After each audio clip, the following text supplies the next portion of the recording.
രാജീവ് ചന്ദ്രശേഖറാണ് ബിജെപിയെ നയിക്കാൻ പോകുന്നത്. കാരണം എല്ലാവരും ദേശീയ നേതാവാണ്, ലോക്സഭാ തെരഞ്ഞെടുപ്പിൽ മത്സരിച്ചുകൊണ്ട് ദേശീയ നേതാവാണ്. അപ്പൊ വലിയ രീതിയിലുള്ള പ്രതീക്ഷയിലൊക്കെയാണ് ഇരിക്കുന്നത് എല്ലാവരും.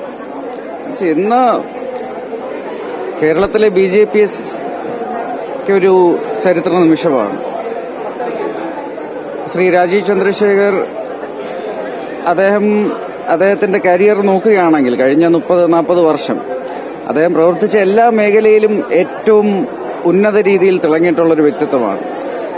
അദ്ദേഹം IT രംഗത്തായിരുന്നപ്പോഴും അതുപോലെ ഒരു ബിസിനസ് രംഗത്തായപ്പോഴും എല്ലാം വളരെ നല്ല രീതിയിൽ തിളങ്ങിയൊരു വ്യക്തിത്വമായിരുന്നു.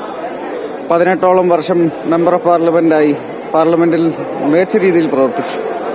കേന്ദ്രമന്ത്രിയായ സമയത്തും അന്താരാഷ്ട്ര തലത്തിലും ദേശീയ തലത്തിലും നല്ല രീതിയിൽ പ്രവർത്തിച്ചൊരു വ്യക്തിയാണ്. കഴിഞ്ഞ ലോക്സഭാ തെരഞ്ഞെടുപ്പിൽ മികച്ചൊരു പോരാട്ടമായിരുന്നു തിരുവനന്തപുരത്ത്. അപ്പോൾ അദ്ദേഹം ഏതൊക്കെ രീതിയിൽ എവിടെയൊക്കെ പ്രവർത്തിച്ചിട്ടുണ്ടോ അവിടെയെല്ലാം തിളങ്ങിയ ഒരു വ്യക്തിത്വമാണ്. അദ്ദേഹമാണെന്ന് ഇവിടെ പുതിയ പ്രസിഡന്റായി ഇന്ന് ഏറ്റെടുക്കാൻ പോകുന്നത്. ദേശീയ നേതൃത്വം തീർച്ചയായിട്ടും ഒരുപാട് കാര്യങ്ങൾ ആലോചിച്ച് തന്നെയാണ് അദ്ദേഹത്തെ തിരഞ്ഞെടുക്കുന്നത്. അദ്ദേഹം നല്ല ഒരു പെർഫോമൻസ് ആയിരിക്കും ഇവിടെ കാഴ്ചവെക്കാൻ പോകുന്നത്. എല്ലാവരും ഉറ്റുനോക്കുന്നത് ഈ രാജീവ് ചന്ദ്രശേഖരുടെ ടീം രാജീവ് ചന്ദ്രശേഖരിൽ കൂടുതൽ പ്രാതിനിധ്യം നൽകുന്നത് യുവാക്കളെ ആയിരിക്കും. കാരണം യുവാക്കളെ ഇനിയുള്ള 2026 കൂടി മുന്നിൽ കണ്ടുകൊണ്ട് യുവാക്കൾക്ക് കൂടുതൽ പ്രാതിനിധ്യം നൽകുന്ന ഒരു ടീമായിരിക്കുമെന്നാണ് എല്ലാവരും പ്രവചിക്കുന്നത്. അതെല്ലാം കേന്ദ്ര നേതൃത്വവും സംസ്ഥാന നേതൃത്വവും പുതിയ പ്രസിഡന്റും എല്ലാം ആലോചിച്ച് തീരുമാനിക്കേണ്ട കാര്യങ്ങളാണ്. അതിനെക്കുറിച്ച് ഞാൻ എന്ന പാർട്ടിയുടെ ദേശീയ സെക്രട്ടറിയാണ്.